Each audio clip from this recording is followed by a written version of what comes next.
Medyo matarik lang yan eh. Balik mo muna manibela. Sige, sige, banti mo dun sa medyo matarik. Pwede na siguro to, no?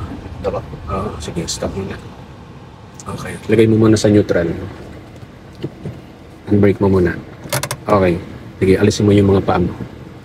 Okay, so di ba matarik to? Halimbawa traffic, may sasakyan sa harap at saka sa likod.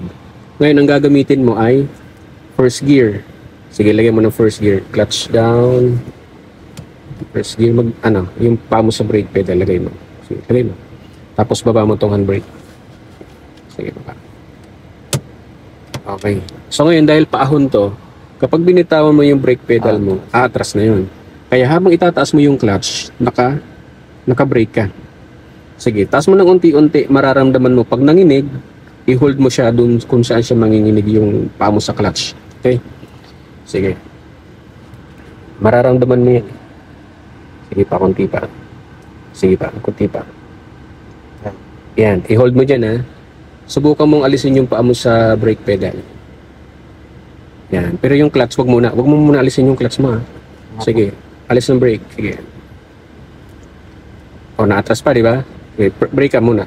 Itaas mo pa ng konti yung clutch. Yan, ibig sabihin hindi pa yung kapit ha. I-hold mo yung clutch mo ha. Alis ng paa sa brake. I-steady mo lang. Yan, para umabante.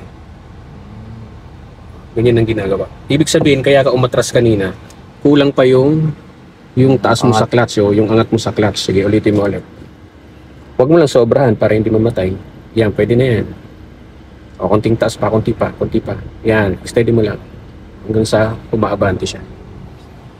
Ganyan ang gagawin mo para hindi umurong ng accidentally. Sige, ulitin mo ulit. Practice. Okay. Hold mo lang yung clutch habang naka-biting point siya. O, ganyan ang ginagawa pag traffic, no? Sa mga paahon. Okay, stop ulit. Okay, lagay mo muna ulit sa neutral. May tuturo pa ako, sir. Okay, handbrake. Okay.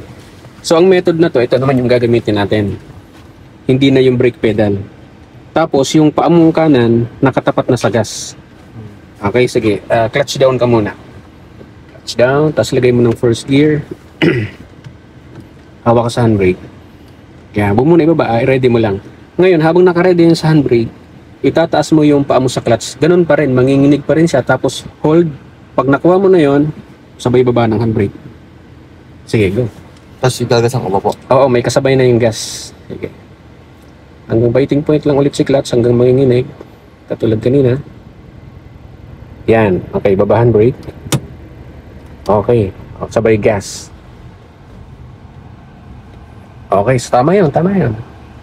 Tapos pag titigil ka ulit, same pa rin ulit ng gagamitin mo. No, preno dapat, preno pa. Pag titigil, preno dapat. Sige, ulit. Handbrake ka muna. Yan, okay. Sige, subukan mo ulit. Yung pa nasa gas. Yan. Kunting ginig.